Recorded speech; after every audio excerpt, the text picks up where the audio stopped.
My son showed up unannounced, smiling too much, saying he just wanted to check my old car and make sure it was still safe. Something in his voice felt wrong. After he left, I crawled underneath the vehicle, and what I found changed everything. A tracker, hidden, active. Instead of confronting him, I made a choice that would expose the truth. I removed it, boxed it up, and mailed it to Canada. 12 hours later, my phone rang. The voice on the other end didn't ask questions. It made demands. And in that moment, I realized my own son had pulled me into something far darker than I ever imagined. Welcome and thank you for being here with me. Before we go any further, take a second and tell me in the comments where you're listening from. I read everyone. And just so we're clear, parts of this story are dramatized for storytelling and educational purposes. Any resemblance to real people or places is coincidental, but the message behind it is absolutely real. It was a Tuesday afternoon when the gravel in my driveway crunched under the tires of a luxury SUV. I did not need to look out the window to know who it was. My son, Lucas. He had not visited my house in 6 months, not since Christmas, and even then he spent the whole time checking his watch. But today he was here unannounced, standing on my porch, with a smile that did not quite reach his eyes. I opened the door, and the first thing I noticed was the sweat on his forehead. It was only 60 degrees in Detroit, a cool, crisp spring day, but Lucas looked like he had just run a marathon. "Hey, Dad," he said, his voice a little too loud, a little too cheerful. "I was just in the neighborhood. Thought I would stop by and see how you were doing." I leaned against the doorframe, crossing my arms. I am 78 years old. I spent 40 years working as a master electrician for the auto union. I have seen men lie to their bosses, I have seen men lie to their wives, and I have seen men lie to themselves. I know what a liar looks like. Lucas was shifting his weight from one foot to the other, his eyes darting past me into the house. "I am fine, Lucas," I said, keeping my voice flat. "Just fixing the toaster. What brings you all the way out here? Usually you just send a text if you need money." He flinched. The jab landed, but he forced that fake smile back onto his face. "Come on, Dad. It is not like that. I actually came to check on the truck." He pointed toward the garage where my 1972 Ford F-100 sat. "That truck is my pride and joy. I bought it brand new the year Lucas was born. It has 300,000 miles on it, but the engine runs smoother than the plastic toys they manufacture today. I maintain every bolt, every wire, every gasket myself." "The truck is fine," I said. Lucas shook his head, walking past me toward the garage. "You know, Dad, I have been reading about these old brake lines. They rust out from the inside, especially with all the salt on the roads this winter. I just want to take a quick look underneath, for peace of mind. You know, safety first." I followed him into the garage, to the U. The smell of oil and old steel filled the air, a scent that usually calms me. But today it smelled like danger. Lucas was already grabbing the creeper, that flatboard on wheels mechanics use to slide under vehicles. He did not ask for a jack. He did not ask for a flashlight. He just wanted to get under that truck immediately. I stood by the workbench, my hand resting on a heavy wrench. I watched my son, the boy who used to be afraid of the dark, slide his expensive Italian suit trousers onto the dirty creeper and push himself under the chassis of my truck. "I will just check the rear axle," he called out from underneath, his voice echoing slightly. I stayed silent. I closed my eyes and I listened. When you work with machines for 4 decades, your ears become your most valuable tool. You know the sound of a bolt stripping. You know the sound of a wrench hitting metal. And you know the sound of a hand tightening a nut. I waited for the sound of a tool. I waited for the scrape of metal on metal. But that is not what I heard. From under the rear of the truck, near the wheel well, I heard a soft, distinct clunk. It was a dull, heavy sound. The sound of a powerful magnet snapping onto a steel frame.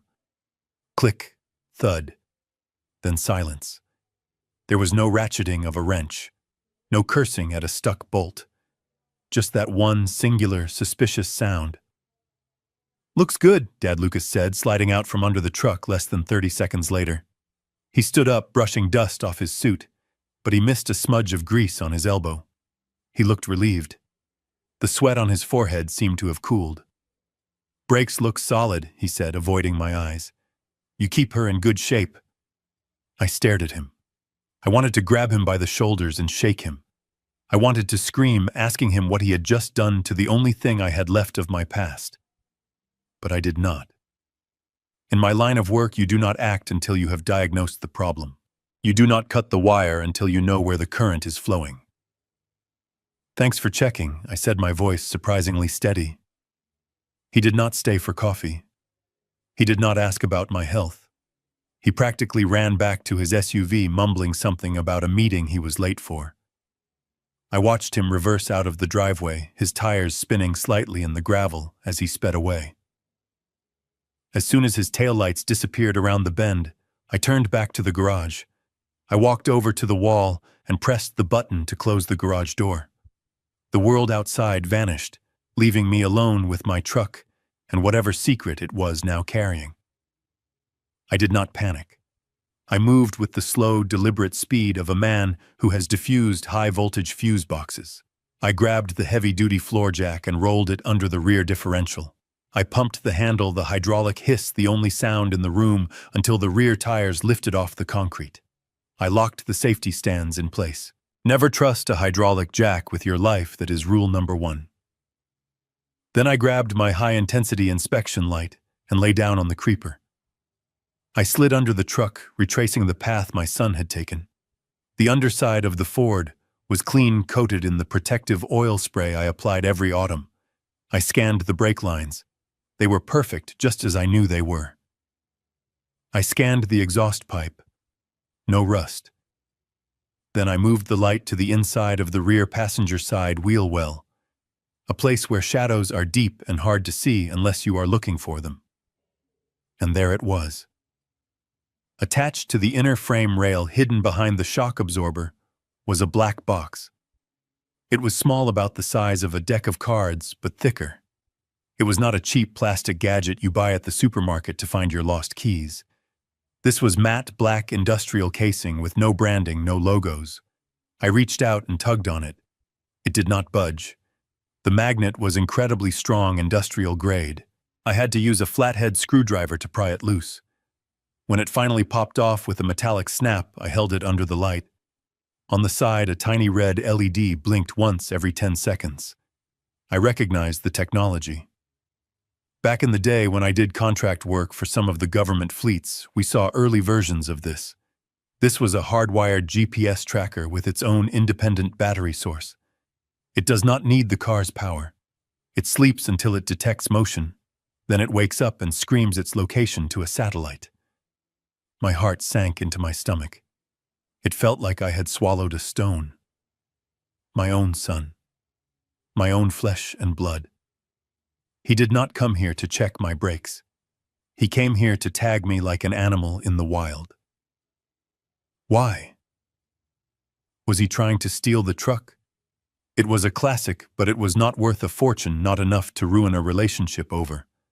Was he worried about my driving? No, if he was worried, he would have taken the keys, not tracked me. This was something else. This was precise. This was desperate. I sat up on the creeper, holding the black box in my grease-stained hand. The little red light blinked at me, mocking me. I could have smashed it with my hammer. That was my first instinct. Smash it into 1,000 pieces, call Lucas, and tell him never to step foot on my property again. But then I thought about the sweat on his forehead. I thought about the fear in his eyes. If he was tracking me, someone was making him do it. Or he was in trouble so deep he needed to know where I was at every second of the day. If I destroyed it, I would learn nothing. I would just be an angry old man in a garage.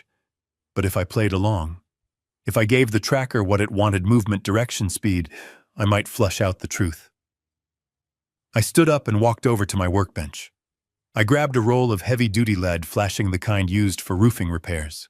Lead blocks signals. If I wrapped it now, the signal would die and Lucas would know I found it. So I did not wrap it. Instead, I found a sturdy cardboard shipping box. I packed the tracker inside, surrounded by bubble wrap so it would not rattle. I grabbed my keys. Not the keys to the truck, but the keys to my beat-up sedan, the one I use for grocery runs. I put the box in the passenger seat. I drove to the FedEx distribution center near the airport. It is the only one open late. The drive took 20 minutes. Every time I hit a bump, I looked at the box, wondering who was watching a dot move on a screen right now. I walked up to the counter. The young woman behind the glass looked tired. "How can I help you, sir?" she asked. "I need to send this package priority overnight," I said. "It needs to move fast, and it needs to go far." "Where to?" I thought for a second. "I have an old fishing buddy named Jacques who lives in Montreal, Canada. We haven't spoken in years, but I still remember his address." "Montreal, Canada," I said. She typed it in. "That will be $80, sir. It will be on the plane in an hour and arrive by tomorrow morning." I paid cash. I watched her slap the label on the box and toss it into the bin behind her. As I walked back to my car, I felt a grim satisfaction. Right now, that tracker was stationary. But in an hour, it would be accelerating down a runway at 150 miles per hour. Then it would be flying at 500 miles per hour, crossing international borders. If Lucas was just worried about his dad driving to the grocery store, he would be confused.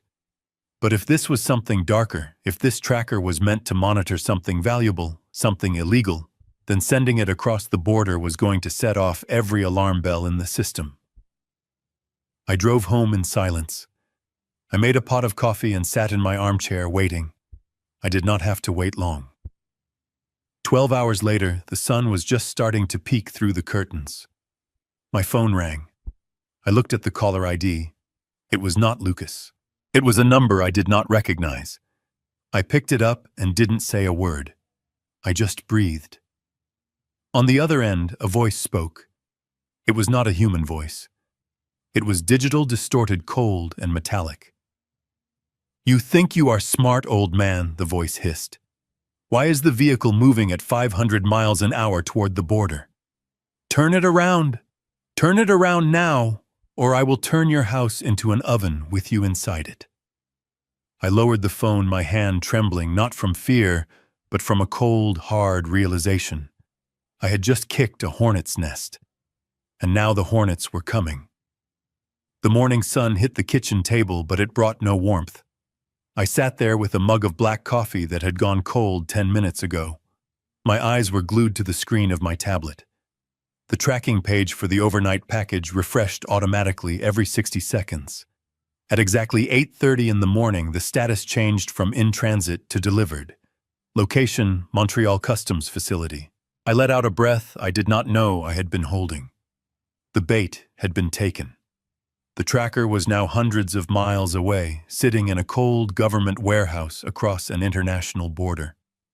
If my suspicion was right, if that device was linked to people who watched screens for a living, the alarm bells were ringing right now. I took a sip of the cold coffee. It tasted bitter, just like the feeling in my gut. I wanted to be wrong. God knows I wanted to be wrong. I wanted Lucas to call me laughing, asking why I mailed his safety device to Canada. I wanted him to tell me it was a prank or a misunderstanding. But I knew better. In 40 years of working with high voltage, knowing when a fuse is about to blow is an instinct, not a guess. The phone rang at 8:32. It was Lucas. I let it ring twice. I needed to compose myself. I needed to bury the father who loved his son and summon the man who survived Detroit in the 70s. I swiped the green button and put the phone to my ear. "Hello, Lucas," I said, my voice calm. "Dad." His voice was a shriek. It cracked like a teenage boy's. "Where are you? Where's the truck?" "I am in the kitchen having coffee," I said slowly. "Why are you screaming? The app says the truck is in Canada. Why is the truck in Canada, Dad?" "What did you do?" I could hear him hyperventilating. I could hear the sound of traffic in the background, meaning he was driving and driving fast. "Oh, that," I said, leaning back in my chair. "I sold it." There was a silence on the other end, so profound, I thought the call had dropped. Then came a sound of pure terror. "You did what?" "I sold it, Lucas. Yesterday evening. After you left, I got to thinking. You were right. That truck is too old. The brakes are rusty. It is not safe for a man my age. So I put a listing up on that collector forum I visit. A guy from Montreal saw it. He offered me $15,000 cash. He sent a flatbed tow truck over within the hour. It is gone." "No. No, no, no." Lucas was sobbing now. "You cannot sell it. You have to get it back. You have to call him right now and get it back." I frowned. The act was getting harder to maintain. Hearing a grown man cry is never easy, especially when you changed his diapers. But the desperation in his voice confirmed everything. He was not worried about my truck. He was terrified of what was inside it. "It is a done deal, Lucas," I said, hardening my heart. "The papers are signed. The title is transferred. Why are you making such a big deal out of this? It is just an old heap of metal. You do not understand." He screamed so loud I had to pull the phone away from my ear. "You killed us. You killed us all. Who is us, Lucas?" But he did not answer. He just kept repeating, "I have to fix this. I have to fix this," over and over again, like a mantra. Then the line went dead. I placed the phone down on the table. My hand was shaking slightly. Not from fear, but from rage. "Us." He said, "us." That meant he was not working alone. That meant my son, the boy I sent to private school, the boy I taught to fish, was in bed with people who made him fear for his life. I stood up and walked to the window. The street outside was quiet. The neighbor was walking her golden retriever. The mailman was making his rounds. It looked like a normal American morning. But I knew the invisible countdown had started. I did not have to wait long for the second shoe to drop. 3 minutes later, the phone rang again. I looked at the screen. Unknown caller. No ID. This was it. I picked it up, but I did not speak. I learned a long time ago that silence is a weapon. It forces the other person to show their hand first. "Listen to me very carefully, old man." The voice was unrecognizable. It was digital, synthesized, processed through a voice changer. It sounded like grinding metal. There was no humanity in it. No inflection, just cold, hard data. "I am listening," I said. "We know you do not have the vehicle. We know you moved the tracker. You think you are clever sending a decoy to the border. But you are playing a game you do not understand." I feigned ignorance. "Who is this? Did you buy the truck from the Canadian guy?" "Cut the act." The voice hissed. "We know the truck never left the state. The weight sensors on the border scales would have flagged it. You sent a box, not a truck." My blood ran cold. I had underestimated them. They were not just watching a GPS dot. They had access to logistics data. They knew exactly what crossed the border and what did not. I stayed silent, letting them fill the void. "You have exactly 4 hours," the voice continued. "We want the truck, and we want the cargo inside the panels, untouched, unopened. If you go to the police, we will know. If you try to run, we will know. And if I don't," I asked, my voice dropping an octave, "then we will not just come for the truck. We will come for the house. We will burn it down with you inside it. And after we are done with you, we will pay a visit to your son. He seems very worried about his father.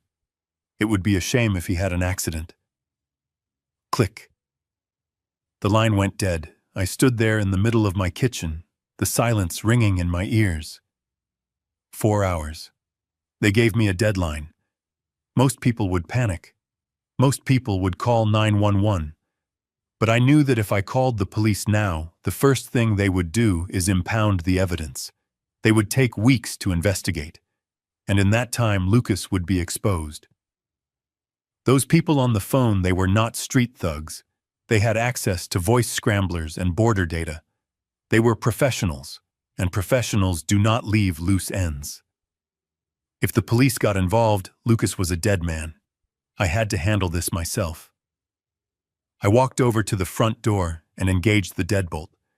Then I went to the back door and slid the heavy steel rod into the track. I closed the blinds in the living room, casting the house into a gloom that matched my mood. I went to the hall closet. I pushed aside the winter coats that I hadn't worn in years and the vacuum cleaner.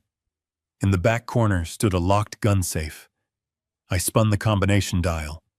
Right to 24, left to 10, right to 5. The mechanism clicked open with a solid, heavy sound. Inside, resting against the felt lining, was my Remington 870 Wingmaster. It was an older shotgun, much like my truck. Solid steel and walnut wood. No plastic tactical rails, no flashlights, just reliable American iron.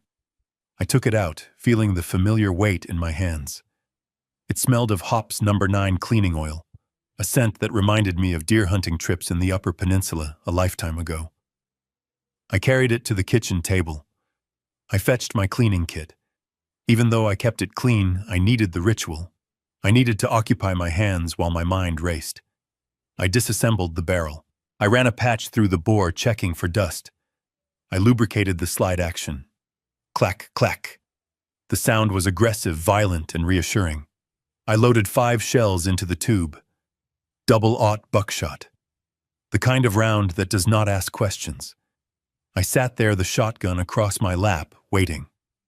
They said 4 hours, but they were assuming I was a scared old man who needed time to think. They assumed I would spend the next hour crying or calling my son. They did not know who they were dealing with. I was not going to wait 4 hours. I was not going to wait for them to come to my doorstep and torch the home I built with my late wife. I looked at the clock on the wall. The second hand ticked rhythmically. I needed to move the truck. Not to give it to them, but to use it. They wanted the truck so badly, they were willing to kill for it. That meant the truck was not just a container. It was leverage. But first I needed to know exactly what I was sitting on. I needed to know why my son was willing to sell his soul and why a stranger was willing to burn my house down. I stood up, racking the shotgun one more time just to hear the sound. I grabbed my keys and my heavy canvas coat. I was going to the off-site garage where the real truck was hidden. And I was going to take that vehicle apart piece by piece until I found the devil hiding in the details. If they wanted a war, they were going to get one. But it would be on my terms, not theirs. I opened the back door and stepped out into the cool morning air, my eyes scanning the tree line. The hunt was on. I walked out the back door of my house and did not look back. My sedan was parked 3 blocks away behind an abandoned, overgrown lot. I had learned a long time ago that if you want to disappear, you do not leave from your own driveway. I got into the car and kept the headlights off until I turned onto the main road. My hands were steady on the wheel, but my mind was racing like a turbine engine. I drove toward the industrial district. This part of Detroit is a graveyard of giants. It is where the steel mills and the assembly lines used to roar day and night. Now it is just rust and silence. I have a key to an old Union warehouse down by the river. It is a place the city forgot about. The property taxes have not been paid in a decade, but nobody comes to collect. That is where I keep my real life. That is where I moved the truck 2 days ago because I wanted to change the oil in peace. I pulled the sedan inside the cavernous space and the headlights swept across the concrete floor. There she was. My 1972 Ford F-100, candy apple red paint gleaming under the dust. To anyone else, it was just a classic car. A Sunday driver for an old man. But tonight, it looked different. Tonight, it looked like a Trojan horse. I got out and locked the warehouse door from the inside. The air smelled of old grease and damp concrete. I walked over to the truck and ran my hand along the fender. I felt a pang of guilt. I had protected this machine better than I had protected my own family, and now it seemed both of them were rotten from the inside out. I did not waste time. I walked to my heavy steel toolbox and opened the third drawer. I took out a device that looks like a pistol with a long, flexible black tube attached to the front. It is an industrial endoscope, a camera on a snake. We used to use it to inspect cylinder heads and verify welds inside structural pillars. Today, I was going to use it to perform an autopsy on the thing I loved most. I turned on the screen. The grainy blue light illuminated my face. I started with the obvious spots. I slid the camera probe up the exhaust pipe. Nothing but carbon buildup. I checked inside the frame rails. Just surface rust. I checked the spare tire winch. Clean. Then I moved to the doors. When I opened the driver's side door, it swung out with a heavy, solid thud. I had always admired how solid these old trucks were built. American steel. But as I swung the door back and forth, testing the weight, a nagging suspicion clawed at the back of my neck. It felt too heavy. Not by much, maybe 5 or 10 pounds. But when you have opened a door 10,000 times, your muscle memory knows when the physics are wrong. I knelt down. I took a plastic trim tool and carefully pried back the weather stripping at the bottom of the window. I fed the black snake tube down into the hollow space inside the door. On the screen, I saw the window regulator mechanism. I saw the bottom of the door skin. And then I saw something that did not belong in a 50-year-old truck. Packages. They were wrapped in heavy-duty vacuum-sealed anti-static bags. They were silver and shiny, reflecting the LED light of the camera.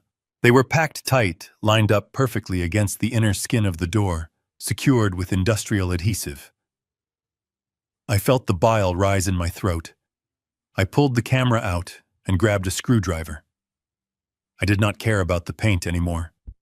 I jammed the screwdriver behind the beautiful vinyl door panel and ripped it off. The plastic clips snapped like gunshots in the quiet warehouse. I peeled back the moisture barrier, and there they were. 6 packages on this side alone. I took out my pocket knife and sliced one of the bags open. I expected white powder. I expected stacks of cash.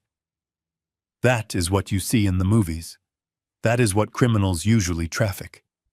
But when I pulled the contents out, it was a circuit board. It was deep green, almost black. It was dense with microchips, gold-plated connectors, and complex wiring that looked like a city map viewed from space. I held it up to the overhead light. I am a master electrician. I know what a consumer circuit board looks like. I know what the inside of a laptop or a car computer looks like. This was not that. The soldering was military grade. The chips had no brand names, just long serial numbers etched in white. This was guidance technology. This was the kind of hardware that tells a missile how to find a heat signature from 50 miles away. This was the kind of hardware that is illegal to own, illegal to sell, and treasonous to export. My knees felt weak. I sat down on the running board of the truck, holding the board in my trembling hands. It all made sense now. The pieces of the puzzle slammed together with a sickening clarity. Why use my truck? Why use me? Because who pulls over a 78-year-old veteran driving a classic American pickup truck? No one. I am the perfect camouflage. I am the invisible man. I could drive this truck right through a police checkpoint, and the officers would salute me and ask about the engine. I could drive this across state lines and nobody would bat an eye. My son and his wife turned me into a mule. They turned my reputation, my service, and my gray hair into a smuggling vessel. They did not just steal my truck. They stole my honor. They were going to let me drive around with federal prison time inside my doors while they sat in their air-conditioned mansion counting the money. The value of what I was holding was not in the thousands. It was in the millions. And the people who wanted it back were not the kind of people who send demand letters. They were the kind of people who erase families. I looked at the circuit board again. I wanted to smash it. I wanted to burn it. But destruction would not save me now. Then the silence of the warehouse was broken. It was faint at first. The sound of a high-performance engine approaching fast, tires crunching on the gravel outside. I froze. I had mailed the tracker to Canada. The truck was invisible electronically. Nobody knew about this warehouse except me and a few dead guys from the union. How did they find me? I reached into my pocket to grab my phone to check the security cameras I had set up at the house. And then I stopped. My phone. I stared at the black screen. I had mailed the tracker. I had hidden the truck. But I had kept my cell phone in my pocket the entire time. I am an idiot. An old foolish idiot. They did not need to track the truck. They tracked me. They pinged my cell phone tower location. They followed the digital breadcrumbs right to my front door. The sound of the engine outside grew louder. It was not a police siren. It was the aggressive idle of a large SUV. Then came the sound of car doors slamming. 1, 2, 3.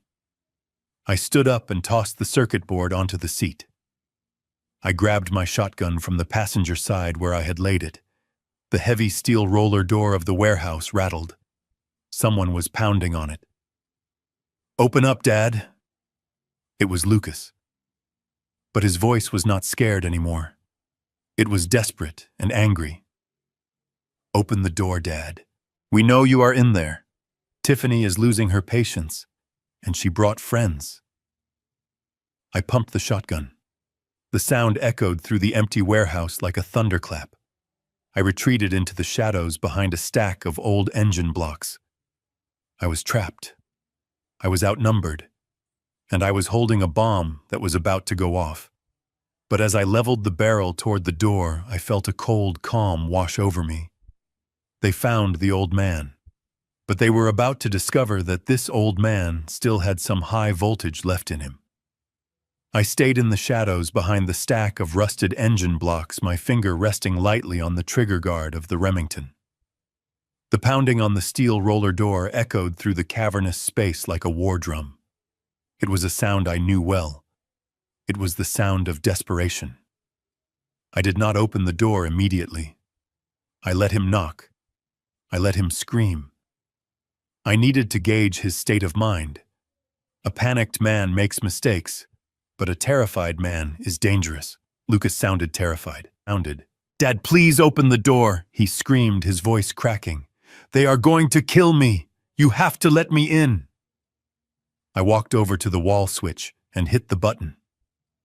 The heavy industrial motor groaned and the chain rattled as the steel door began to roll up. It moved agonizingly slow inches at a time. Before it was even 2 feet off the ground, Lucas scrambled underneath it, crawling on his hands and knees like a frightened animal. He ruined his $1,000 Italian suit, dragging himself over the dirty concrete floor. He stood up, gasping for air, his face slick with sweat, his eyes wild. He looked around the dim warehouse until his eyes locked onto the red truck. He let out a sob of relief and ran toward it, ignoring me completely. He grabbed the door handle, pulling at it frantically, but I had locked it.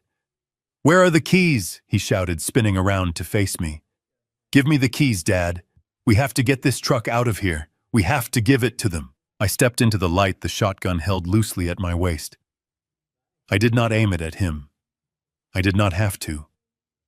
The sight of his 78-year-old father holding a riot weapon stopped him cold. "Lucas," I said, my voice low and steady. "Step away from the truck." He froze, his hands held up in a gesture of surrender. "Dad, listen to me. You do not understand what is happening. Put the gun down. We do not have time for this. Tell me what is happening, Lucas. Tell me why my truck is filled with contraband." He swallowed hard, his Adam's apple bobbing. "It is money, Dad. I got into some bad debt. Gambling debt. I borrowed from the wrong people. Loan sharks. Vicious people.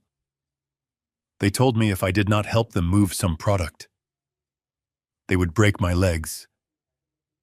He took a step toward me, his hands shaking. It is just drugs, Dad. A few kilos of cocaine hidden in the panels. I know it is bad. I know I messed up. But if we give them the truck, they will let me go.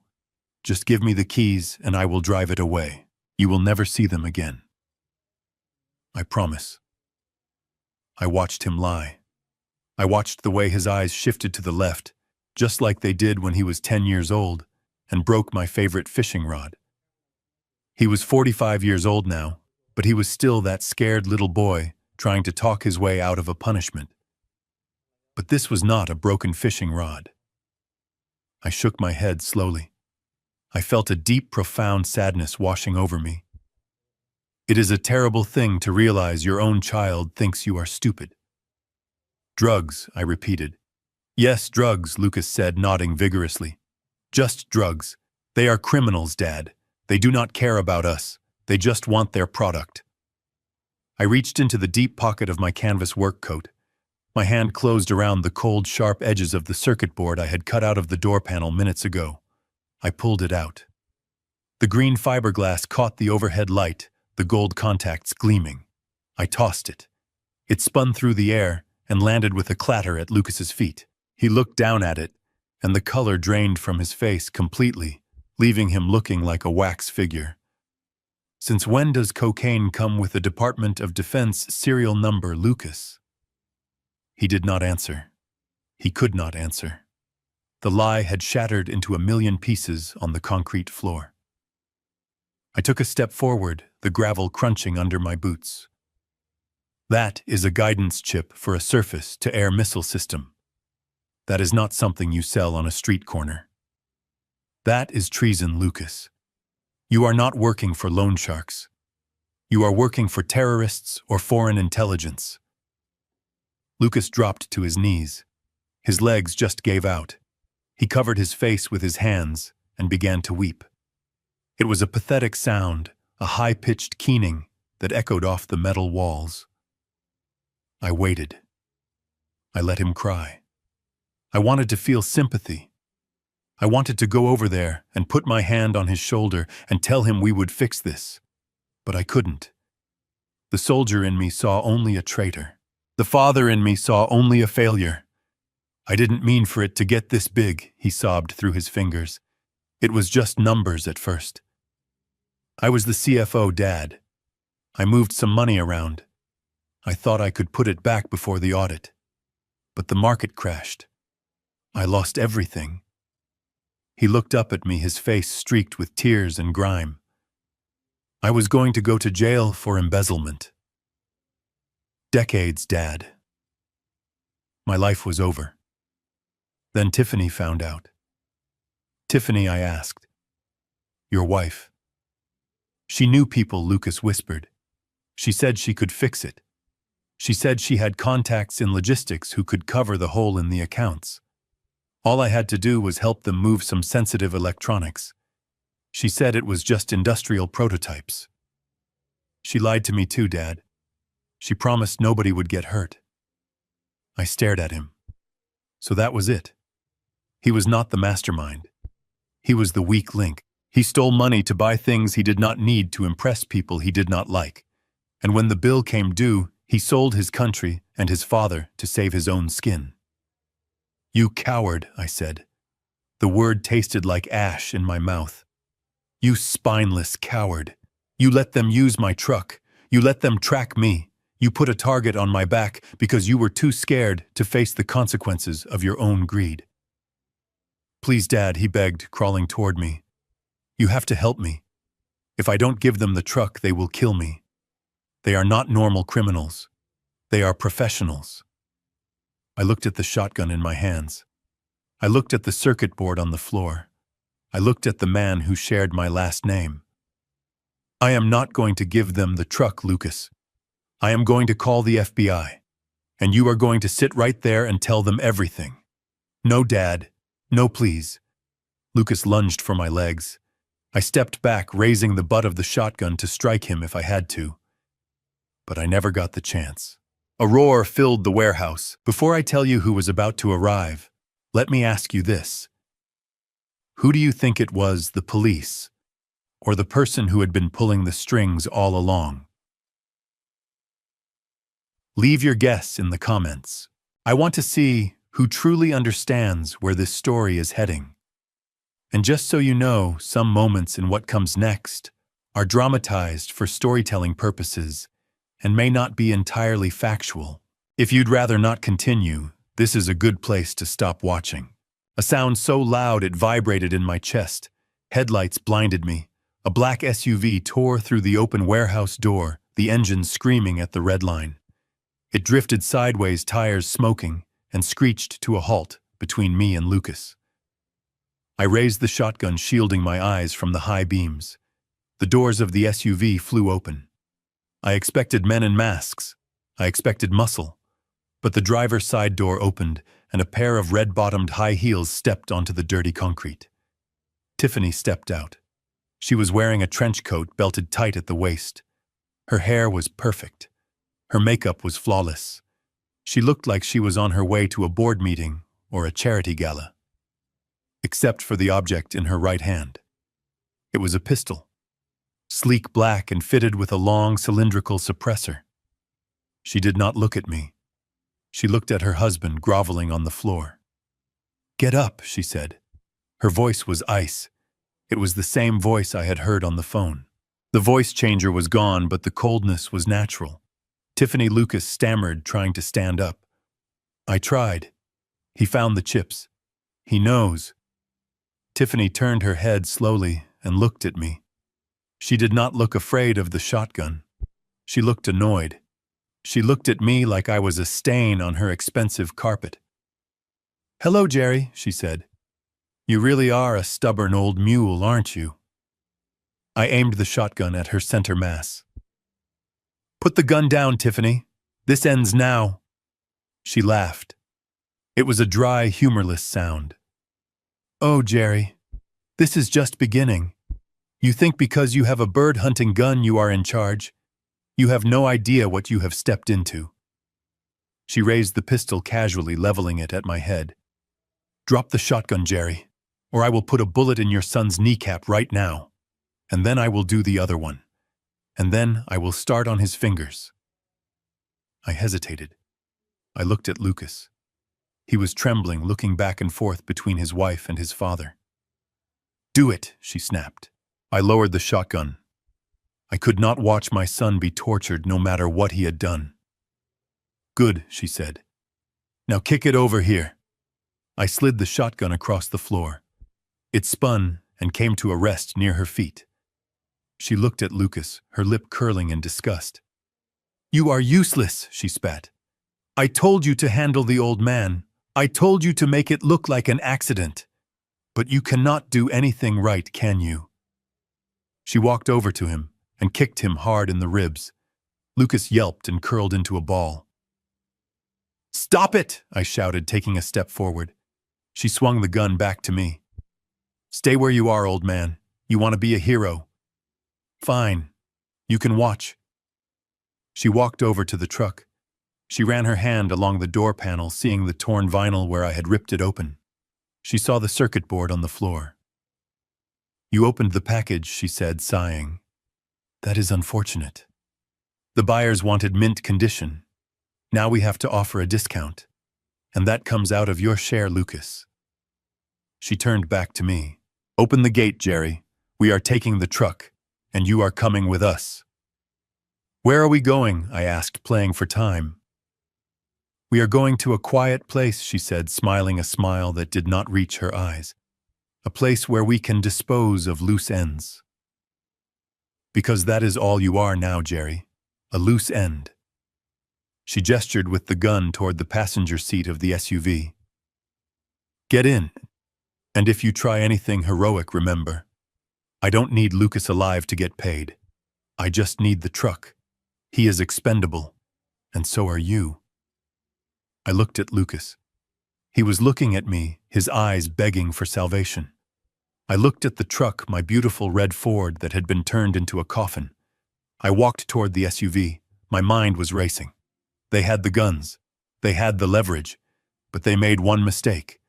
They were bringing an electrician to a place where they planned to kill him. And they forgot that I know how to make sparks fly in the dark.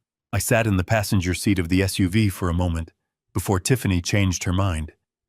She realized that dragging me to a second location was a logistical error. Why move the body when the grave was already dug? She ordered me back out onto the concrete floor of the warehouse. Her men, 3 of them, who had emerged from the back of the vehicle, stood around us in a loose semicircle. They were big, quiet, and moved with the efficiency of private military contractors. Tiffany walked over to where Lucas was still kneeling. She did not help him up. She stepped over him like he was a puddle of water. She looked at me, and for the first time I saw the real woman behind the mask. The mask of the doting daughter-in-law, the suburban housewife, the charity organizer, it all fell away. What was left was something sharp, cold, and entirely mechanical. "You really do not get it, do you, Jerry?" she said, checking the safety on her pistol. "You think this is about Lucas. You think this is about gambling debts and bad decisions." She laughed, and the sound echoed off the metal rafters. "Lucas is a rounding error. He is a useful idiot. I needed someone with a clean background to sign the shipping manifests, and your son was perfect, because he is desperate to be important. But he is weak. He breaks under pressure, just like he is doing right now." She gestured to Lucas, who was staring at the floor, sobbing quietly. "I am not a gambler, Jerry. I am a logistics coordinator for one of the largest supply chain firms in the Midwest. I move things. That is what I do. Sometimes I move car parts. Sometimes I move medical supplies. And sometimes, when the price is right, I move proprietary guidance systems for clients who prefer to remain anonymous." I stared at her. The banality of evil. She wasn't a monster, she was just a manager. She treated treason like it was just another line item on a spreadsheet. "So I am just a shipping container to you," I said. "You are less than that," she replied. "You are an obstacle. You are a relic, Jerry. You and your entire generation.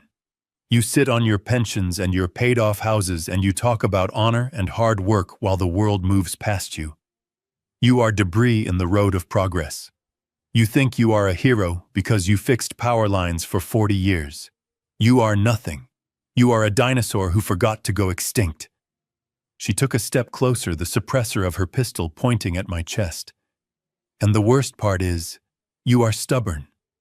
If you had just driven the truck like a good little mule, none of this would be happening. You would be watching TV in your recliner and I would be rich. But no, you had to be a detective. You had to have principles." I stood tall. My back was stiff, my knees were aching, but I looked her dead in the eye. "I have principles because I have a soul, Tiffany. Something you sold a long time ago." Her eyes narrowed. She didn't like that. I struck a nerve. The corporate facade cracked for a millisecond, and I saw the rage underneath. "You want to talk about souls," she hissed. "Let us see how much your soul weighs when it is dead weight." She raised the gun. She didn't aim for my head. She aimed for my shoulder. There was a sound like a heavy book being slammed flat on a table. "Foot." I felt the impact before I heard the noise. It felt like someone had swung a red-hot hammer into my left deltoid. The force spun me around, and I stumbled, dropping to one knee. My vision blurred white for a second. The smell of ozone and burnt fabric filled my nose. Dad Lucas screamed, trying to scramble toward me, but one of the guards kicked him back down. I gritted my teeth, forcing the scream back down my throat. I breathed in through my nose, out through my mouth. I checked the sensation. My arm was numb, but I could still move my fingers. She had missed the bone. It was a flesh wound, but it was bleeding freely, soaking my canvas coat. "That was a warning," she said, standing over me. "The next one goes in your gut. And that takes days to kill you." She turned to the largest of the 3 men. "Tie him up. Use the support pillar over there. and make it tight. I do not want him interfering while we work." The man grabbed me by my collar and dragged me across the floor. He shoved me against a rusted steel I-beam that held up the roof.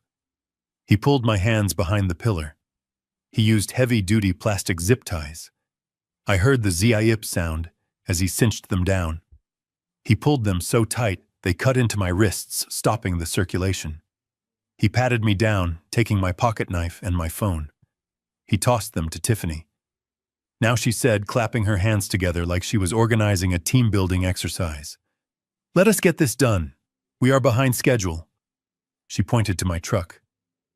"Strip the door panels. Pull the cargo. Check every serial number against the manifest. I want the merchandise secured in the SUV in 10 minutes. "And what about them?" one of the men asked, jerking his head toward me and Lucas. Tiffany looked at me and smiled. A cruel, terrifying smile. "We are going to stage a tragedy. It is really quite sad." An elderly man suffering from early-onset dementia got confused. He was driving his old truck in an abandoned industrial area. He must have been drinking. He crashed into a support beam. The fuel line ruptured. The truck caught fire. She walked over and patted the hood of my Ford F-100. Fire solves everything. It destroys the truck. It destroys the biological evidence. And it destroys the body. As for Lucas, well, grief is a terrible thing. Maybe he tried to save his father and perished in the flames too. Lucas looked up, his face pale as a ghost. "You are going to kill me." "You are a liability, darling," she said casually. "You know too much, and you are too weak to keep your mouth shut. It is a business decision, nothing personal." She turned her back on us. "Get to work." The men descended on the truck. They had power tools. I heard the screech of a drill and the cracking of plastic as they began to tear into the passenger side door. They were efficient. They were fast. They were dismantling my life's work to get at the poison hidden inside. I slumped against the pillar, letting my head hang low. To them, I looked like a defeated old man, bleeding and dying. I let my breathing become shallow and ragged. I wanted them to ignore me. I wanted to become part of the background furniture. But my mind was razor sharp. The pain in my shoulder was a focusing lens. It cleared away the fear. It cleared away the hesitation. I focused on my hands behind the pillar. The zip ties were thick industrial-grade nylon. I could not break them. I could not chew through them. But I had one advantage. I had hands that had worked with high-tension wires and heavy machinery for 4 decades. My grip strength was iron, and I knew something about anatomy that I learned in boot camp 50 years ago. The human thumb is just a joint, a ball and socket held together by ligaments. If you are willing to accept a certain amount of agony, you can dislocate it. You can fold it into your palm, making your hand narrow enough to slip through a cuff. I closed my eyes.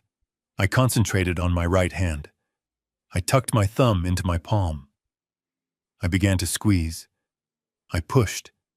The pain was blinding. It felt like I was crushing my own hand in a vice. Sweat poured down my face, mixing with the grime. I bit my lip so hard I tasted copper. I heard the men laughing as they ripped the upholstery out of my truck. I heard Tiffany on the phone confirming the delivery coordinates. They did not look at the old man in the corner. I pushed harder. There was a sickening wet pop inside my hand. A jolt of nausea hit me, but I swallowed it down. My thumb was out of the socket. It was hanging limp against my palm. My hand was now narrow enough. I began to pull. The zip tie scraped the skin off my wrist. It burned like fire. But slowly, millimeter by millimeter, my right hand began to slide free. I watched them destroy my truck. I watched the woman who planned to burn me alive check her watch. They thought they were on a schedule. They thought they had 10 minutes. They were wrong. My hand slipped out of the plastic loop. It was free. It was throbbing and useless for gripping, but it was free. I slowly, quietly reached down to my belt with my left hand. They had taken my pocket knife. They had taken my phone. But they didn't check my ankle. I always carry a backup. A small electrician's insulation knife tucked into my boot. I gripped the handle. Tiffany was right about one thing. Fire does solve everything. But she was about to learn that you should never start a fire in a room with a man who knows how to control the spark. The pain in my right hand was a living, breathing thing. It pulsed in time with my heartbeat, a dull roar that threatened to drown out my thoughts. But I pushed it down. I wrapped the pain in a mental box and shoved it to the back of my mind, just like I had done when I fell off a utility pole in '82 and finished the shift with a broken rib. I was free. The zip tie lay on the ground behind the pillar, a useless piece of plastic sliced clean through by the insulation knife I had pulled from my boot. I did not move immediately. I stayed crouched in the darkness behind the steel column, my chest heaving silently. I watched them. Tiffany was standing by the hood of the SUV, tapping on her phone. She looked bored. To her, this was just a transaction, a logistics problem to be solved. Her men were tearing my truck apart like a pack of wolves on a carcass. I heard the screech of metal as they pried the dashboard open. I heard Lucas whimpering in the background, a pathetic sound that made my stomach turn. They were distracted. Arrogance is a powerful blinder. They thought I was a crippled old man tied to a post. They thought they had won. I looked at my surroundings. This warehouse was my cathedral. I knew every bolt, every weld, and every wire. I had wired this place myself 30 years ago when the union was strong and the machines were running 24/7. I looked toward the far wall about 50 feet away. There it was, the main breaker panel, a gray steel monolith mounted on the brick wall. It controlled the power for the entire facility. 480 volts of three-phase industrial current. Enough juice to run a stamping press or stop a human heart in a millisecond. I knew that panel. I knew it had a flaw, or rather a feature that I could exploit. I began to move. I stayed low, crawling on my stomach through the oil and grime. I moved like a snake, using my elbows and knees, dragging my injured body across the cold concrete. I kept to the shadows, weaving behind stacks of pallets and rusted machinery. Every few feet I stopped and listened. "Hey, watch the paint," one of the men shouted as a piece of trim flew off the truck. "Just get the product," Tiffany snapped without looking up. "We have 5 minutes before we move." 5 minutes. I had less than that. I reached the wall. The breaker panel loomed above me. It was locked, of course. A standard safety padlock. But I am a master electrician. I have a ring of skeleton keys that I have carried since 1970. I reached into my pocket with my good hand and pulled out the brass ring. I fumbled for the small jagged key that fits a square D industrial enclosure. My heart was hammering against my ribs. If they looked over now, if just one of them turned their head, I was dead. I slid the key in. It turned with a satisfying click. I opened the heavy steel door. Inside was a beautiful, deadly maze of copper and rubber. The main bus bars were thick, as my thumb glowing with potential energy. The smell of ozone and old dust wafted out.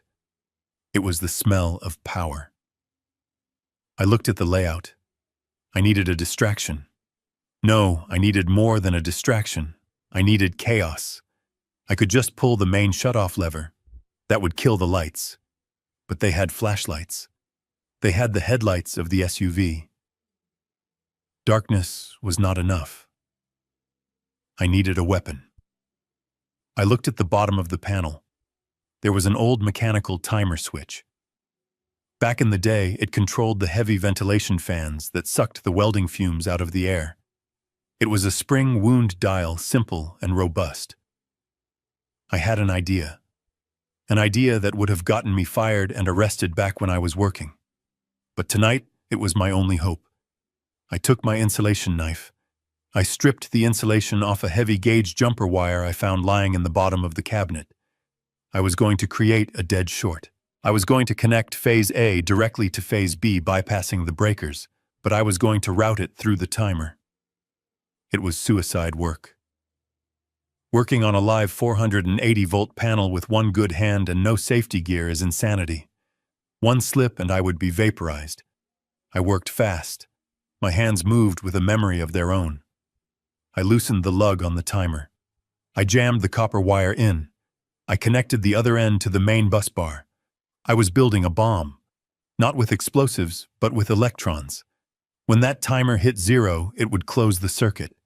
The massive inrush of current would have nowhere to go. The copper would vaporize, instantly expanding to 20,000 times its volume. It is called an arc flash. It is like a grenade made of lightning. I set the dial. 3 minutes. Tick, tick, tick. The mechanism started to purr softly. I closed the panel door, but left it unlatched. Now I needed to clear the blast zone, and I needed to make sure they were looking the wrong way when the world ended. I crawled away from the panel, moving toward the back of the warehouse near the old air compressor room. The air compressor was a massive beast of a machine, rusted and leaking. The floor around it was covered in a slick mixture of oil and condensed water. It was a slip hazard, a death trap. I picked up a heavy steel bolt from the floor. I weighed it in my hand. I looked at the group by the truck.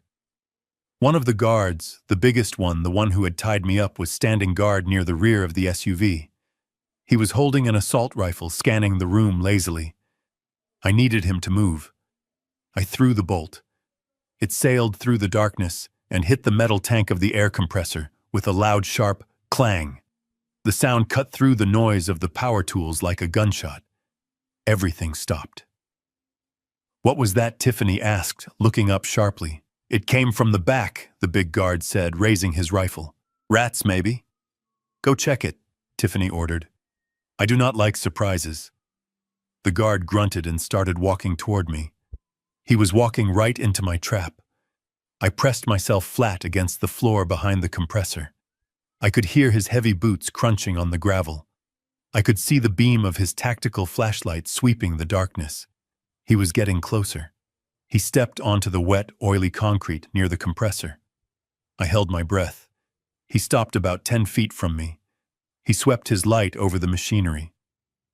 "Nothing here," he called out, turning his head back toward the truck. "Just old junk." "Check behind the tank," Tiffany yelled back. The guard sighed. He took another step. That was when I made my move. I did not attack him. I am 78 years old, with a dislocated thumb and a bullet graze on my shoulder. I cannot fight a 200-pound mercenary. But I know physics. I reached out with my leg and kicked a piece of metal pipe that was propping up a heavy shelf full of old spare parts. The shelf groaned. It tipped. The guard spun around, bringing his rifle up. The shelf crashed down. It did not hit him, but it scattered hundreds of ball bearings across the oily floor. The guard tried to step back. His boot hit the oil-covered ball bearings. It was like stepping on ice. His feet went out from under him. He went down hard, his rifle clattering away across the floor. His head hit the concrete with a sickening thud. He didn't move. "Hey!" Tiffany screamed. "What is going on back there?" The other 2 men at the truck stopped working. They grabbed their weapons. "Check it!" she screamed. They started running toward me. I looked at the timer on the wall across the room. The dial was almost at 0. I scrambled to my feet. I ignored the pain. I ran toward the rear exit door. "Hey, he is loose!" one of the men shouted, pointing his flashlight at me. I saw the muzzle flash. A bullet sparked off the concrete near my foot. I dove through the doorway into the loading dock, just as the timer hit the mark. K-boom. It was not a sound. It was a physical force. The breaker panel exploded. A ball of blue-white plasma, the temperature of the sun, erupted from the wall. It was blinding. It was brighter than a lightning strike in a dark room. The concussion wave hit me, knocking me flat onto the loading dock platform outside. Inside the warehouse, hell broke loose. The main bus bars vaporized. The explosion blew the heavy steel cover of the panel off its hinges, sending it flying across the room like a frisbee. Every light bulb in the warehouse surged and shattered instantly, raining hot glass down on the men. The electrical system overloaded so violently that the transformers on the pole outside the building blew up in a shower of sparks. The warehouse went pitch black. Silence followed the boom. Then came the screaming. My eyes were seeing spots. My ears were ringing. But I was alive. I scrambled up. I was in the cool night air. The smell of ozone was overpowering, mixed with the smoke from the blown transformers. I did not look back. I knew what an arc flash does. It blinds you. It disorients you. For the next few minutes, those men inside would be stumbling around in the dark, seeing nothing but purple spots, rubbing their eyes, wondering if they were dead. I had bought myself time. Not much, but enough. I ran into the woods behind the warehouse, moving as fast as my old legs would carry me. I disappeared into the tree line just as I heard Tiffany's voice shrieking in rage from inside the blackened, smoking building. I was gone. I was a ghost in the machine. And now the hunt was truly on. I ran until the taste of copper filled my throat. The woods behind the warehouse were thick, tangled with underbrush and old chain-link fences that tore at my clothes, but I did not slow down. The darkness was my friend now. Behind me, the orange glow of the electrical fire faded, but the shouting did not. They were disorganized, blinded, and angry, but they would regroup quickly. Tiffany was not the type of woman to let a loose end run free, especially when that loose end was the only witness to her crimes. My left shoulder throbbed with a rhythm that matched my heartbeat. The bullet graze was burning like a hot iron pressed against my skin. My right hand, the one with the dislocated thumb, hung uselessly at my side, swelling inside my coat pocket. But pain is just information. That is what they taught us in basic training 50 years ago. Pain tells you you are still alive. It tells you that the machine is damaged but still functioning. I circled back toward my property, but I did not go to the house. The house was compromised. They would expect me to go there to get my medicine or my car. They would be waiting.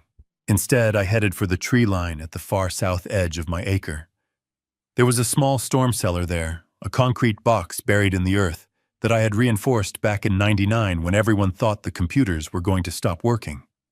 It was overgrown with kudzu and looked like nothing more than a mound of dirt, but inside it was dry and secure. I pulled the heavy steel hatch open with my good hand, gritting my teeth as the effort sent a spike of agony through my shoulder. I slipped inside and locked the deadbolt behind me. The air smelled of damp earth and stale concrete. I fumbled in the dark until my fingers found the battery-powered lantern I kept on the shelf. I clicked it on. The harsh white light flooded the small space, revealing shelves of canned food, a cot, and a metal workbench. I stripped off my heavy canvas coat. It was soaked with blood on the left side. I peeled back my shirt. The wound was ugly, a deep furrow where the bullet had plowed through the muscle, but it had missed the artery and the bone. I grabbed a bottle of rubbing alcohol and a clean rag. I bit down on a piece of leather strap I kept on the bench and poured the alcohol. The scream stayed inside my chest, but tears leaked from my eyes. It felt like liquid fire. I wrapped the wound tight with gauze, taping it down. Then I looked at my right hand. The thumb was swollen purple, looking like a sausage. I could not pop it back in myself, not with one good hand. I taped it to my index finger, immobilizing it. It would have to do. I sat down on the cot, my chest heaving. I was patched up. I was safe for the moment. But I was not done. I looked at the workbench. Tucked in the corner under a layer of dust was a small framed photograph. I picked it up. It was Lucas. He was 7 years old, wearing a baseball cap that was too big for him, holding up a small bluegill fish he had caught in the lake. He was smiling that gap-toothed smile that used to light up my whole world. I remembered that day. I remembered how he was afraid to touch the worm, and I had to help him. I remembered how he looked at me like I was Superman because I could fix his tangled fishing line. I stared at the photo for a long time. The silence in the bunker was heavy. I looked for that boy in my memory. I looked for the innocence. But all I could see was the man kneeling on the warehouse floor, weeping while his wife threatened to kill his father. All I could see was the coward who sold his country for a gambling debt. I took a deep breath and I let it out slowly. In that cold underground room, something inside me broke. It was the last thread of hope, the last instinct of a father trying to protect his cub. That boy in the picture was dead. He died a long time ago. The man out there was a stranger who had tried to bury me. I placed the photo face down on the table. I did not throw it away. I just turned it over. I could not look at it anymore. Now there was only the mission. I reached into a metal box under the cot and pulled out an old burner phone. It was an emergency line I kept charged. I dialed a number I had not called in 10 years. It rang 4 times. "Yeah," a gruff voice answered. "It is Jerry," I said. There was a pause. "Jerry Kowalski. I thought you were dead or in a nursing home." "Not yet, Frank. Listen to me. I do not have much time. I need you to call the bureau." Frank was a retired field agent. We fished together in the 90s. He knew I didn't make prank calls. I told him everything. I gave him the names. Tiffany, the logistics company, the missile chips, the warehouse location. I kept it short and brutal. "Jesus," Jerry Frank breathed. "If this is real, you need to get out of there. I will call it in, but the local field office is understaffed at night. It will take them an hour to mobilize a SWAT team and get a warrant. You know how the bureaucracy works." "I know," I said. "That is why I am telling you. Send them to the warehouse, but tell them the birds have flown." "Where are you going, Jerry?" "Don't play hero. I am not playing hero, Frank. I am taking out the trash." I hung up before he could argue. I broke the SIM card and tossed it into the corner. An hour. I had an hour before the cavalry arrived. But Tiffany would be gone in 20 minutes. She would realize the warehouse was burned. She would pack whatever she could salvage and disappear. She would kill Lucas to tie up the loose end and vanish into the corporate ether. I could not let that happen. I needed to stop her. I needed to hold her in one place until the sirens came. But I was one old man with a shotgun and a bad arm. I couldn't fight her security team head on. Not in a fair fight. So I wouldn't fight fair. I needed a kill box. A place where I controlled the environment. A place where high-tech weapons and expensive SUVs didn't matter. I thought about the tracker I mailed to Canada. I thought about the decoy. I needed another decoy. I stood up and grabbed a fresh box of shotgun shells from the shelf. I shoved them into my pocket. I thought about my friend Al. Al ran a scrapyard about 5 miles from here. It was called Old Rusty. It was a maze of crushed cars, mountains of steel and heavy machinery. Al was in Florida for the winter. The gates were locked, but I had the combination.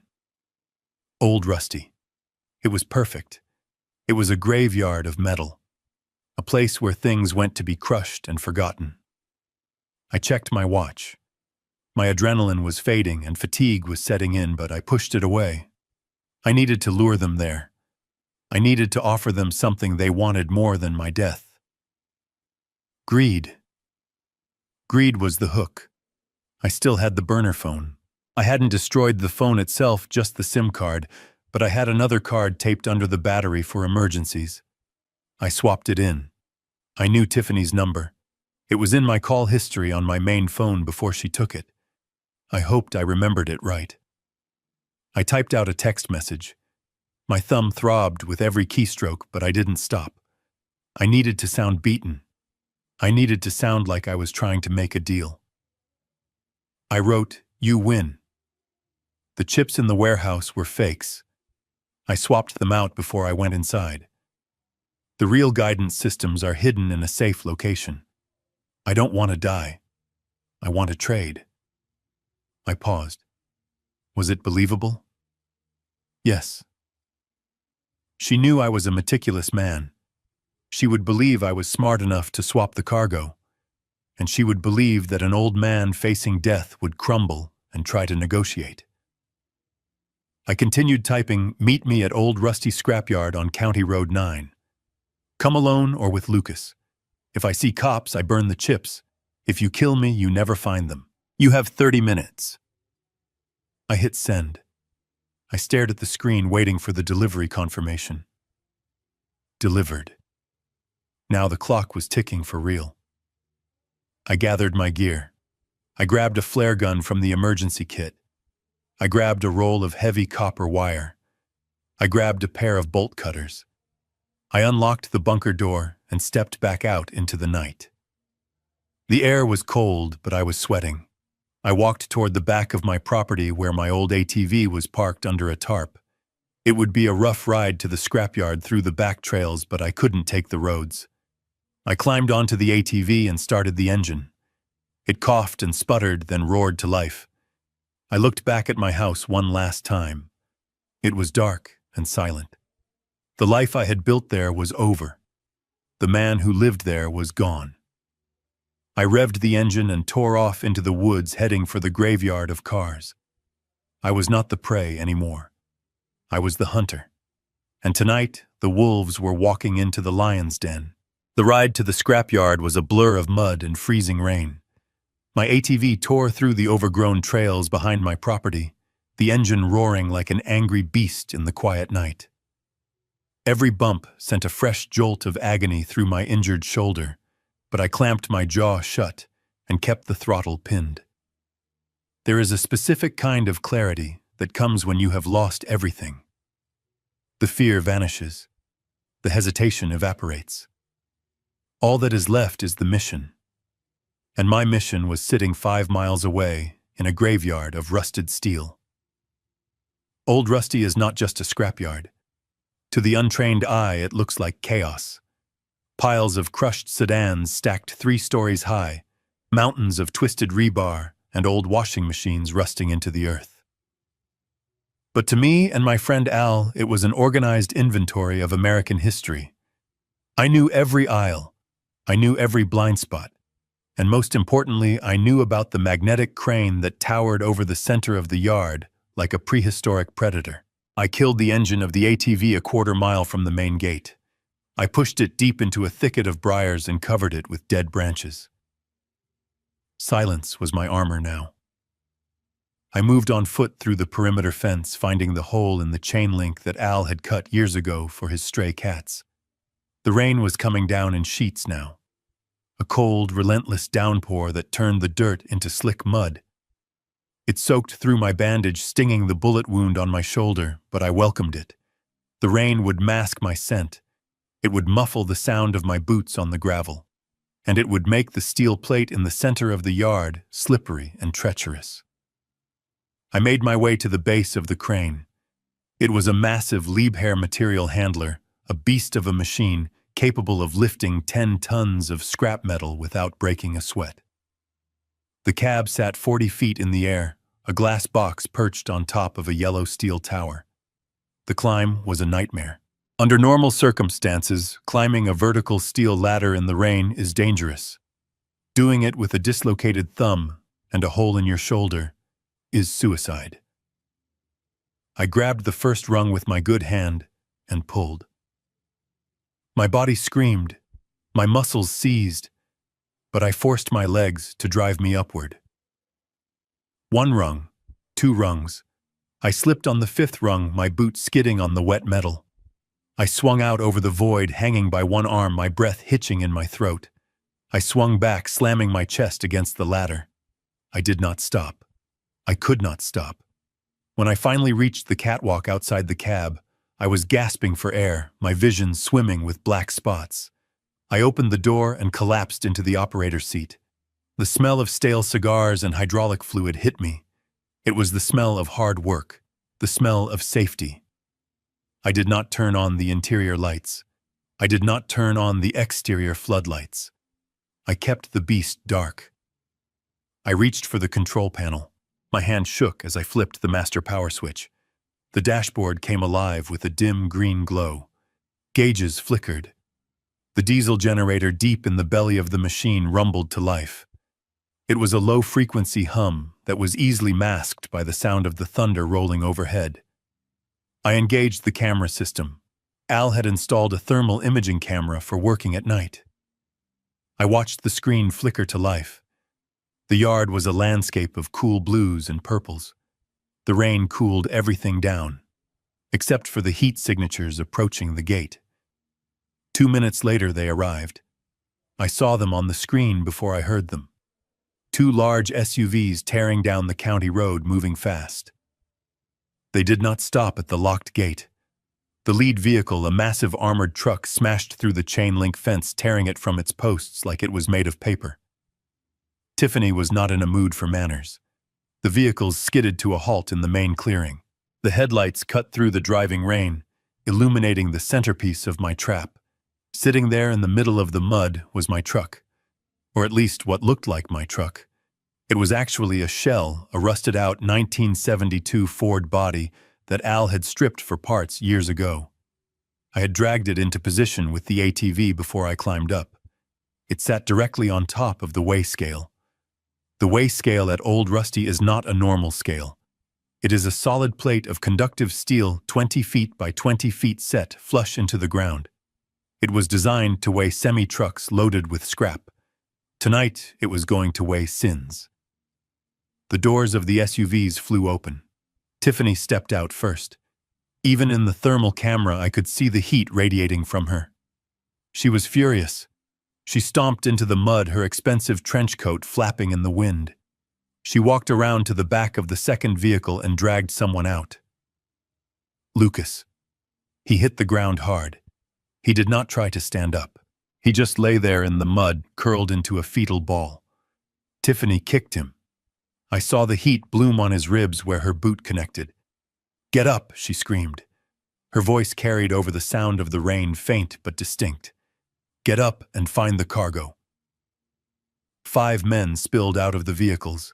They were heavily armed. Assault rifles, tactical vests, night vision goggles. They looked like a special forces team invading a hostile country. They fanned out, their weapons raised, scanning the piles of junk. They were looking for a sniper. They were looking for an ambush from the ground. They never looked up. People rarely look up. It is a biological blind spot. Tiffany marched toward the truck. She was holding a flashlight in one hand and her pistol in the other. She reached the decoy truck and yanked the door open. She froze. Even from 40 feet in the air, I knew what she was seeing. The truck was empty. No seats, no dashboard, no door panels. Just a hollow, rusted shell housing a family of raccoons. She spun around, screaming into the night. "Jerry, come out, you old bastard. I know you are here." I sat in the dark cabin, my hand hovering over the joystick. I did not answer. I watched her spin in circles, her flashlight beam cutting erratic arcs through the rain. She grabbed Lucas by the collar and hauled him to his feet. She shoved him toward the truck. "Call him," she shrieked. "Call your father. Tell him I will put a bullet in your head right now if he does not show himself." Lucas was sobbing. I could see his shoulders shaking. "Dad, please. Dad, she means it." I watched my son. I watched the man who had sold me out, and I felt nothing. No anger, no pity, just a cold calculation of the physics involved. One of the mercenaries shouted something. He was pointing at a pile of scrap near the back of the weigh scale. I had hidden the real cargo there inside a waterproof toolbox taken from a boat. I left it partially exposed, just enough to be found. Tiffany ran over to it. She kicked the box open. She reached inside and pulled out a vacuum-sealed bag. She ripped it open. She held a circuit board up to the headlights of the SUV. It was real. This time it was the real guidance chip. I had kept one, just one, to make the bait taste authentic. "We got it," she yelled. "Load it up. All of it. The men converged, all 5 of them, plus Tiffany, plus Lucas. They gathered around the toolbox. They were celebrating. They were high-fiving. They thought they had won. They thought the old man had simply dumped the goods and run away in terror. They were standing directly in the center of the steel plate. They were standing on the kill zone. I looked at the control panel. The magnet was powered down, but the capacitors were charged. The electromagnet on this crane was designed to lift 10 tons of jagged steel. It was a circular disc, 5 feet across, hanging from a thick cable directly above their heads. In the darkness and the rain, they hadn't even noticed it. It hung there like a dark moon invisible against the black sky. I moved the joystick 1 inch to the left. The crane arm groaned softly, shifting in the wind. Tiffany looked up. She paused. She sensed something. "Wait," she said. Silence. The men went quiet. "What is that noise?" she asked. "It is the generator," one of the men said. "Probably just the facility power kicking on." "No," she said. Her voice was trembling now. "It is coming from above us." She raised her flashlight. The beam cut through the rain, climbing higher and higher into the night. It swept past the piles of cars. It swept past the skeletal arm of the crane. And then the light hit the glass of my cabin. For a split second, we made eye contact. Me sitting in the dark like a gargoyle. Her standing in the mud clutching a stolen missile chip. She saw me, and in that moment, she understood the geometry of her mistake. She looked down at her feet. She looked at the steel plate she was standing on. She looked at the massive magnet hanging 20 feet above her head. "Run!" she screamed, but it was too late. Physics is a harsh mistress. It does not negotiate. It does not hesitate. I slammed my good hand down on the red button marked Magnet Engage. The capacitors discharged. A massive surge of electricity flooded into the copper coils of the magnet. The sound was not a boom. It was a thrum. A deep resonant vibration that shook the fillings in my teeth. The steel plate they were standing on was not bolted down. It was a floating scale. And when the magnet engaged, it became a projectile. The force of the magnetic field was instantaneous. The guns in their hands ripped upwards. The rifles flew out of their grips like they were made of feathers, slapping against the face of the magnet with a deafening clang. But that was just the appetizer. The steel plate beneath their feet groaned. The SUV closest to the plate slid sideways, its tires screeching as the engine block was dragged toward the magnetic center. Tiffany screamed as the pistol was ripped from her hand, breaking her trigger finger. They were trapped, not by bars, but by the invisible hand of electromagnetism. The metal on their bodies, belt buckles, steel toe boots, zippers, tactical vests, weapons, all of it was being pulled upward with thousands of pounds of force, while the steel plate below them was vibrating, trying to lift off the ground. They were caught in a magnetic sandwich. I watched on the thermal screen as they scrambled, falling over each other, trying to crawl off the plate. But the magnetic field was disorienting. It messed with their equilibrium, and the flying debris made it a war zone. I leaned forward to the microphone that was connected to the yard's PA system. I flipped the switch. My voice boomed out over the loudspeakers, distorted and godlike, echoing through the rain. "Welcome to Old Rusty," I said. "Please keep your hands and feet inside the ride at all times." I pushed the joystick forward. The crane arm began to lift, and with it, the magnet. And with the magnet, the chaos below. I was not done yet. I had them pinned. Now it was time to put them away. The crane arm groaned as it lifted higher into the stormy sky. I sat in the glass cabin 40 feet above the ground, looking down at the ants in the mud. They were scrambling. The magnetic field I had activated was humming with a low-frequency vibration that rattled the fillings in my teeth even from this distance. Down below, Tiffany was still trying to salvage her operation. She did not realize yet that the physics of the situation had already sealed her fate. She was screaming at her men to load the cargo into the armored truck. She was clinging to the belief that if she just moved fast enough, she could outrun the consequences. She grabbed the waterproof toolbox I had left as bait. She dumped the rest of the vacuum-sealed bags onto the wet ground. She needed to verify the merchandise. She needed to know that her millions were safe. I watched on the thermal monitor as she ripped open the second bag, then the third, then the fourth. I saw her body language change. She froze. She fell to her knees in the mud. She held up one of the green circuit boards to the headlights of the SUV. In the harsh glare, she saw what I had done. 3 hours ago, while sitting in my bunker, I had taken a cordless drill to every single one of those boards. I had drilled a 1/4-inch hole right through the central processing unit of each chip. I destroyed the logic gates. I destroyed the memory cores. I turned $12 million of military-grade guidance technology into worthless fiberglass and scrap silicon. I saw her mouth open in a scream that was swallowed by the thunder. She was not screaming in fear. She was screaming in pure, unadulterated rage. She threw the ruined board at the windshield of her truck, shattering the glass. She looked up at my cabin. She could not see me through the rain and the glare, but she knew I was there. "You old fool," she shrieked, her voice faint and distorted by the wind. "You burned it all. You burned everything." She was wrong. I did not burn it. I neutralized it. I took the weapon out of the enemy hand, but she was not done. She reached for her belt for another magazine for her pistol. Her men were raising their rifles, trying to find an angle to shoot the operator of the crane. It was time to end the lesson. I put my hand on the control lever for the electromagnet voltage. I had only engaged it at 30% power before, just enough to pin them and disarm them of their primary weapons. Now I was going to turn it up to 100%. I pushed the lever all the way forward. The hum of the machine turned into a roar. The air around the crane seemed to warp. The rain falling through the magnetic field hissed as it hit the energized plate. The effect was instantaneous and violent. The first thing to go was the rest of their arsenal.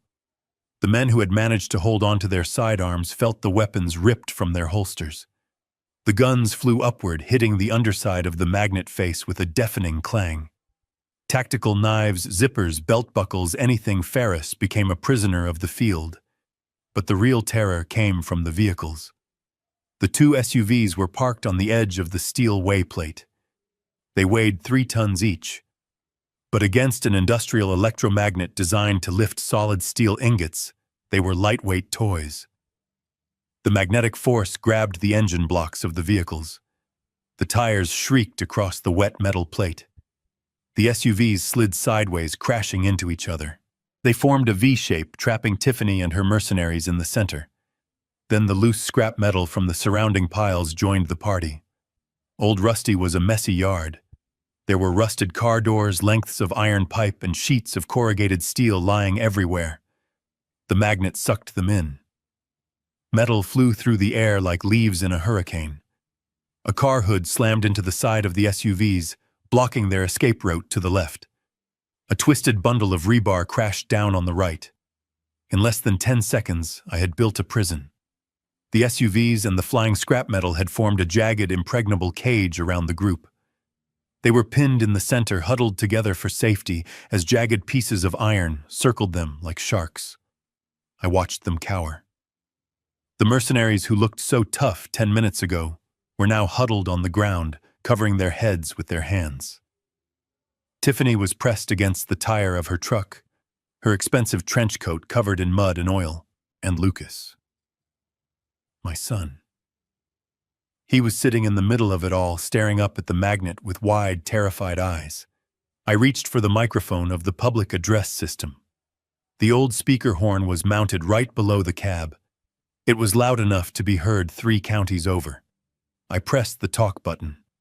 The feedback squealed for a second, and before my voice boomed out over the scrapyard, rolling like thunder across the wet metal. "Lucas," I said. My son flinched. He looked around, trying to find the voice of God. "Look at you." I continued, my voice calm and heavy. You are sitting in the mud, surrounded by trash. Is this what you sold your soul for? Is this what you sold your father for? He did not answer. He just buried his face in his hands. Tiffany stood up. She shouted at the sky. Let us out of here, Jerry.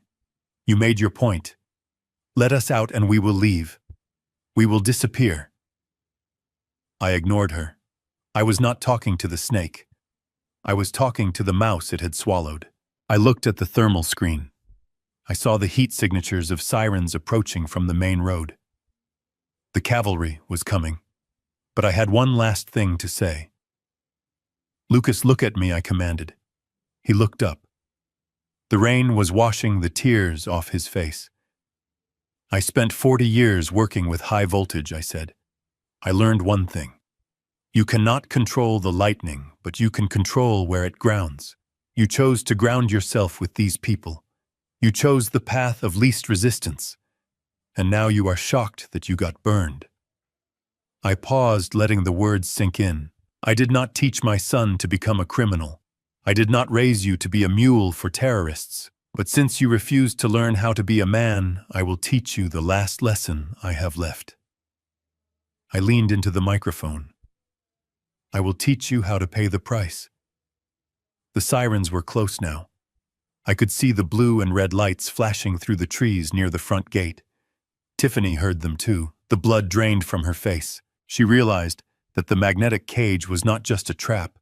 It was a holding cell. I was serving them up on a silver platter. Panic set in. Lucas scrambled to his feet. He looked at the wall of twisted metal and crushed cars that surrounded them. He looked at the flashing lights approaching the gate. He made a choice. The wrong choice. He tried to climb. He grabbed onto the jagged edge of a car door that was stuck to the magnet. He pulled himself up, trying to scramble over the top of the barricade, trying to run into the darkness of the woods. Lucas, stop, I shouted over the PA. Do not run. He didn't listen. He was driven by pure animal fear. He climbed higher, slipping on the wet metal, cutting his hands on the rusted steel. He reached the top of the pile. He was ready to jump down into the shadows. But he was too late. The night suddenly turned into day. Floodlights erupted from the perimeter of the scrapyard. 4 massive beams of white light cut through the rain, pinning Lucas to the top of the scrap pile like a moth on a display board. The sound of heavy diesel engines roared as the FBI tactical vehicles smashed through the remains of the front gate. The voice of a federal agent boomed from a megaphone on the ground, overpowering the sound of the rain. Federal agents, drop your weapons and get on the ground. Do it now. Lucas froze. He stood there atop the mountain of trash, his silhouette framed by the blinding light. He looked back at the cabin of the crane one last time. I took my hand off the microphone. I sat back in the operator chair. My shoulder was burning, my hand was throbbing, but I felt a strange sense of peace. The circuit was complete. The fuse had blown, and the darkness was finally being pushed back by the light. The bright white lights of the FBI tactical team flooded the scrapyard, turning the rainy night into a blinding stage. I sat up in the crane cabin, my hand still resting on the control lever. Below me, the scene was chaotic but controlled. The agents moved with the precision of a machine gun closing a perimeter. They were shouting orders, their voices amplified by megaphones demanding surrender. I watched the people trapped in my magnetic cage. They were like rats exposed to sudden sunlight. The mercenaries had dropped to their knees, their hands laced behind their heads. They knew the game was over. They knew that fighting federal agents was a different equation than bullying an old man. But Tiffany was not built for surrender. I watched her through the glass. She was cornered, mud-stained, and furious. She looked at the wall of agents, and then she looked up at me one last time. Her eyes were black holes of hate. She shouted something I could not hear over the roar of the engines, but I could read her lips. She promised to kill me. The lead agent called up to me on the PA system, instructing me to disengage the magnet. He wanted the suspects on the ground, not floating in a suspended prison of scrap metal. I nodded slowly. I gripped the lever. I had to be careful. If I cut the power instantly, tons of steel would crash down and crush them. I had to lower the arm first, then gently reduce the voltage. I pushed the joystick. The crane arm descended, groaning under the weight. The cage of cars and rebar touched the muddy ground. I slowly dialed back the power. 10%, 5%, 0. The hum of the magnet died. The invisible force that held the metal together evaporated. The cars slumped.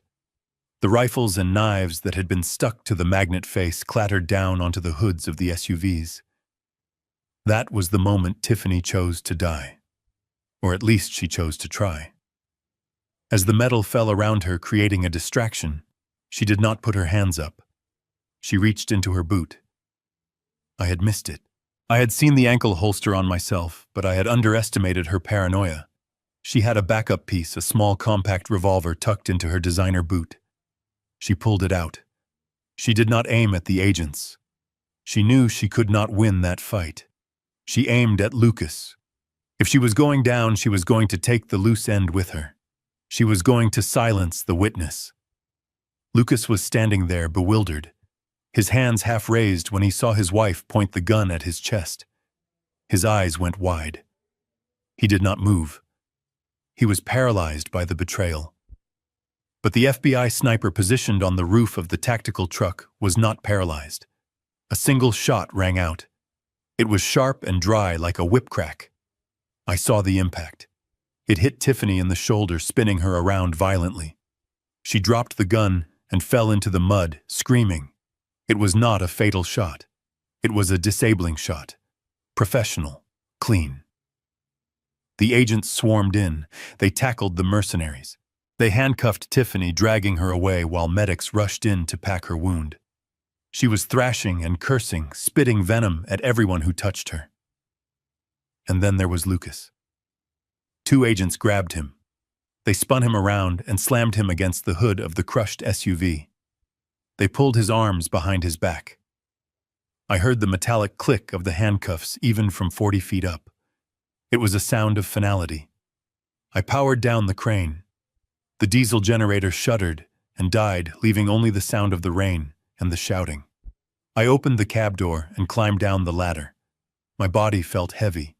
The adrenaline was leaving my system, replacing the energy with a deep, bone-weary exhaustion. My shoulder was burning. My thumb was throbbing, and I felt every single one of my 78 years. When my boots hit the ground, an agent approached me. He had a badge on his chest and a look of respect in his eyes. He asked if I was injured. I told him I would live. I walked past him toward the center of the yard. I had to sign the papers. I had to hand over the evidence. As I walked past the line of patrol cars, I saw him. Lucas was sitting in the back of a squad car. The door was open while an agent cataloged his personal effects. He looked up and saw me. He looked like a child who had fallen off his bike. His face was streaked with mud and tears. His expensive suit was ruined. His life was ruined. "Dad," he croaked. I stopped. I did not walk over to him. I stood 10 feet away, separated by a puddle of oily water. "Dad, please," he said, his voice breaking. "You have to tell them. I was forced. Tiffany made me do it. I can testify against her. Just tell them I am victim, Dad. Please. I am your son." I looked at him. I looked for the boy I used to carry on my shoulders. I looked for the young man I taught to drive that red truck. I looked for the person I had loved more than my own life. But I did not find him. I only saw a man who had put a tracker on my car. I saw a man who had stood by while his wife threatened to burn me alive. I saw a man who had chosen money over blood. I stepped closer. The agent stepped in front of me instinctively, but I waved him off. I just wanted to say one thing. I leaned down so my face was level with his. "You are not a victim, Lucas," I said softly. "You are a volunteer. You volunteered to sell me out. You volunteered to break the law. and now you are volunteering to pay the price. But Dad, he sobbed, reaching out with his cuffed hands. I am sorry. I love you. I stood up straight. The rain washed the blood off my coat. I loved the son I raised, I said. But that son died the moment you signed that shipping manifest. I do not know who you are. I turned my back on him. Dad, wait, Dad, don't leave me, he screamed. I walked away. I did not look back. I walked to the lead agent and handed him the burner phone with the recordings. I handed him the location of the real chips, which I had hidden, not in the scrapyard, but in a locker at the bus station, 3 towns over. I signed the witness statement. My hand was shaking, but my signature was clear. Gerald Kowalski. The ambulance arrived to look at my shoulder. As they loaded me in, I watched the convoy of police cars drive away, carrying the wreckage of my family to federal prison. I closed my eyes, and for the first time in 3 days, I slept. 12 months later. The sun in Florida is different than the sun in Detroit. It is heavier, warmer. It feels like a blanket. I sat on the end of a wooden pier, my legs dangling over the turquoise water. The air smelled of salt and jasmine. There was no smell of ozone, no smell of hydraulic fluid, no smell of fear. I held a fishing rod in my hands. It was a new rod. My old gear was gone, left behind in the life I had walked away from. I lived in a small bungalow now near the coast. It was quiet. I had a neighbor named Bill who was a retired Navy mechanic. We drank coffee in the mornings and argued about engine timings. It was a good life. A simple life. My shoulder still stiffened up when it rained. The scar was a thick purple knot, a permanent reminder of the night I went to war. My thumb had healed, but it clicked when I reeled in a big fish. I heard footsteps on the wood planks behind me. It was the mailman. He knew I fished here every morning. "Letter for you, Jerry," he said, handing me a white envelope. I took it. I saw the return address stamped in red ink. Department of Corrections, State Penitentiary. My heart skipped a beat. Just one beat. I looked at the handwriting. It was Lucas's. It was shaky, frantic scrawl. I sat there holding the letter. The paper felt heavy in my hand, heavier than a lead pipe. I knew what was inside. Pages of apologies, pages of excuses, probably a request for money for the commissary or a plea for me to speak at his parole hearing in 5 years. He wanted absolution. He wanted his father to tell him that it was okay, that he was forgiven, that we could go back to the way things were. I looked at the water. The waves were gentle, rhythmic washing against the pilings. I thought about opening it. I thought about reading his words. Maybe he had changed. Maybe prison had scared the selfishness out of him. Maybe he really was sorry. But then I remembered the sound of the zip ties tightening on my wrists. I remembered the look in his eyes when he tried to climb over the scrap pile, leaving me behind to face the music. Forgiveness is a powerful thing. But forgiveness does not mean access.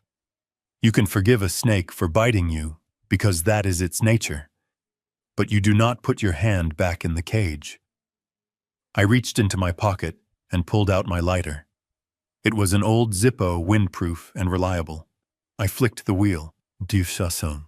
The flame jumped to life, dancing in the sea breeze. I held the corner of the envelope to the flame. The paper curled and blackened. The fire ate the return address. It ate the stamp. It ate the name Lucas Kowalski. I watched the fire consume the words I would never read. I felt no guilt. I felt no regret. I just felt a weight lifting off my chest, carrying away on the smoke. When the fire reached my fingertips, I dropped the burning paper into the ocean. It hissed as it hit the water, turning into a small black smudge that drifted away with the tide. I picked up my fishing rod. I cast the line out far into the blue water. I am 79 years old. I have a few good years left, and I am going to spend them with people who do not need to be reminded to love me. Because I learned the hard way that family is not about the blood that flows in your veins. That is just biology. That is just an accident of birth. True family is about respect. It is about loyalty.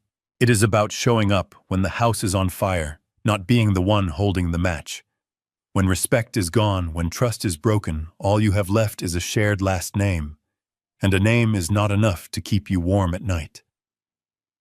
I reeled in my line, feeling a tug, a fish, a fighter. I smiled. I was alone, but I was not lonely. I was free. Thank you for listening to my story. It was not an easy one to tell, but it was a necessary one to live. If you have someone in your life who is using your love as a weapon, do not wait until you are tied to a pillar to cut them loose.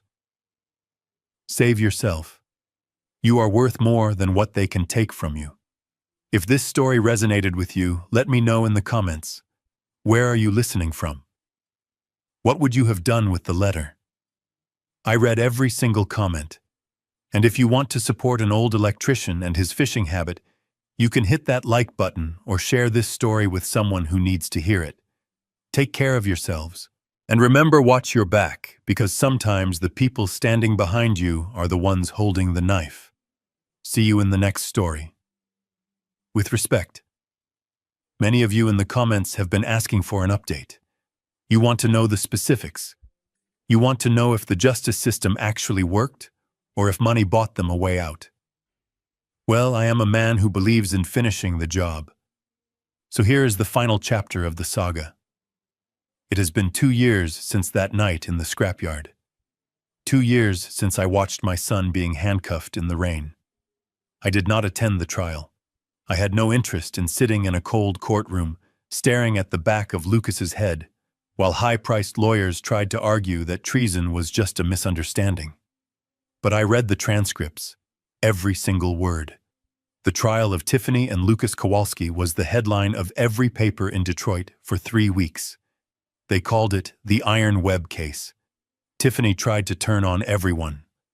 That was her strategy.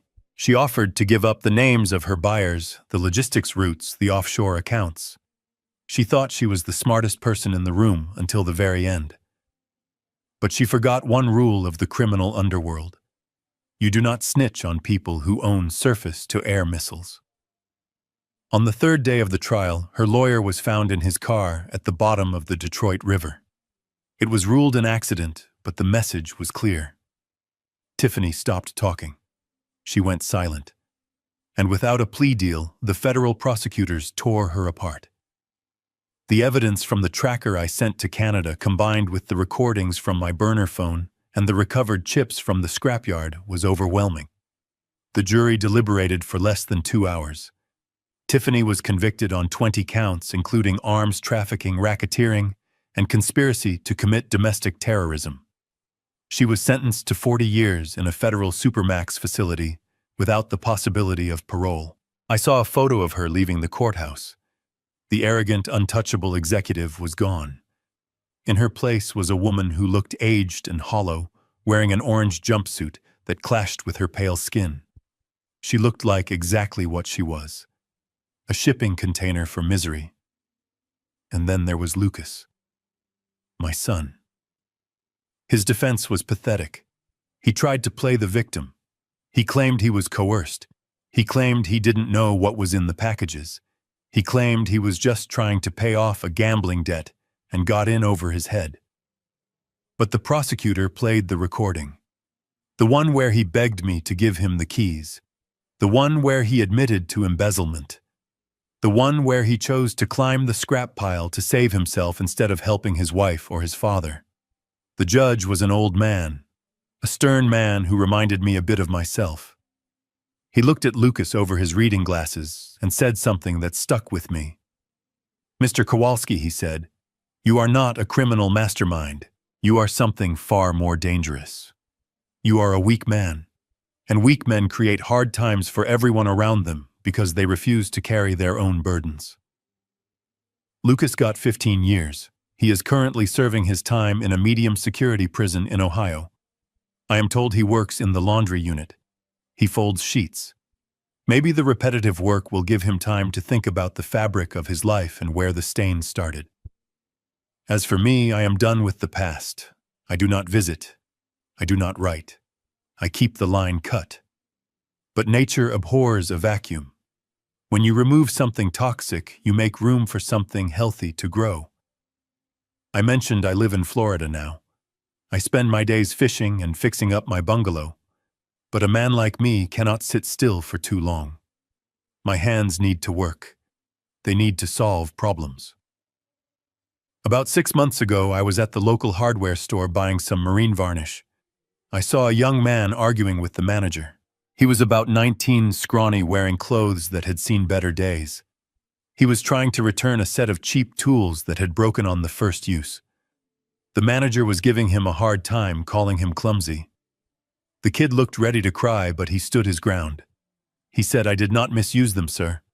I am trying to fix my grandmother's air conditioner. I need the refund to buy better parts." I watched him. I saw the grease under his fingernails. I saw the calluses on his palms. I saw the desperation of someone trying to do the right thing with the wrong equipment. I walked over. I put my hand on the counter. I told the manager to process the refund. Then I turned to the kid. "What is your name, son?" I asked. "Mateo," he said, looking at me suspiciously. I took him to the aisle with the professional grade tools. I pulled a set of Klein screwdrivers and a Fluke multimeter off the shelf. Expensive stuff. The kind of tools you buy once and keep for a lifetime. I put them in his basket. He shook his head. "I cannot afford these, sir." "I know," I said. "That is why I am buying them for you. But there is a condition." He stiffened. He was used to people wanting something in return. "What is the condition?" he asked, his eyes narrowing. I pointed to his truck outside. An old beaten-up Chevy that sounded like it was running on 3 cylinders. "The condition is that you come by my place on Saturday mornings. I am going to teach you how to use these tools properly. And we are going to fix that truck of yours before it explodes." Mateo looked at me for a long time. He was looking for the catch. He was looking for the lie. But he didn't find one. "I will be there," he said. That was 6 months ago. Mateo is a good kid. He is smart. He listens. He asks questions. He doesn't look for shortcuts. Last week we rewired his grandmother's entire house. When we flipped the main breaker and the lights came on without flickering, the smile on his face was brighter than any bulb. He calls me Mr. Jerry.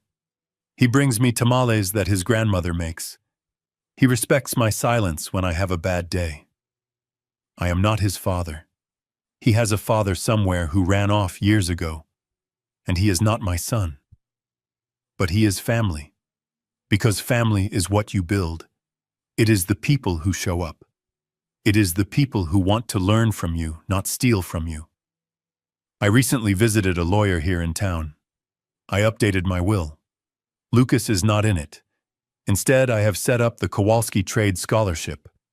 When I pass on my assets, the money from the sale of my house in Detroit, my pension savings, everything will go into a fund. It will pay for tuition and tools for young men and women in Detroit and Florida who want to become electricians, plumbers, and mechanics. I want to leave behind a legacy of builders. I want to help the kids who have calluses on their hands and grease on their clothes, the ones the world overlooks. Because the world does not need more CFOs who embezzle money. It does not need more logistics managers who smuggle weapons. It needs people who can keep the lights on. It needs people who can fix what is broken. Yesterday, Mateo asked me why I was helping him. We were under the hood of his truck, replacing the alternator. My hands were dirty, and my bad shoulder was aching, but I felt good. I wiped my hands on a rag and looked at him. "Because someone helped me once," I said. "And because I want to make sure that when I am gone, the tools are in good hands." He nodded. He didn't say anything else. He just went back to tightening the bolt. That is enough for me. So if you are listening to this and you feel alone, if you feel like your family has betrayed you, if you feel like you are surrounded by people who take and take, Stop giving. Cut the wire. Walk away. It will be painful. It will be the hardest thing you ever do, but it is the only way to save yourself. And once you are free, look around. Look for the people who are trying to fix things. Look for the people who respect the work. That is your tribe. That is your future. My name is Jerry Kowalski. I am a master electrician. I survived my family, and I am finally living my life. When I look back on my own story, I understand a painful truth. My biggest mistake wasn't being betrayed. It was staying too long after the warning signs were already there. If I can offer you one piece of advice, it's this: don't be like me. Don't wait until trust collapses, until silence becomes fear, before you choose yourself. For years, I believed family should be protected at all costs. But God taught me that love does not mean blindness. God never asks us to sacrifice our safety or our dignity to preserve a lie. And God gave me the strength to understand that boundaries are not cruelty. They are wisdom. This is more than a family story. It's a reminder that loyalty without respect becomes a trap. Many grandpa stories exist not to spread bitterness, but to warn those who think endurance equals virtue. A family story only deserves that name when honesty and accountability are present, and grandpa stories are meant to pass down hard-earned truths, not silence. Here's the lesson I learned. Choose truth over comfort, boundaries over guilt, and integrity over fear. These grandpa stories are not about revenge, they are about survival. And every family story reaches a turning point, where walking away becomes the only way forward. If this story resonated with you, please leave a comment, share your thoughts, and subscribe to the channel for more family story reflections. Thank you for staying with me until the very end. And a final note. Upcoming stories may include fictionalized elements created for educational and storytelling purposes. If that's not for you, feel free to step away and choose content that better fits your needs.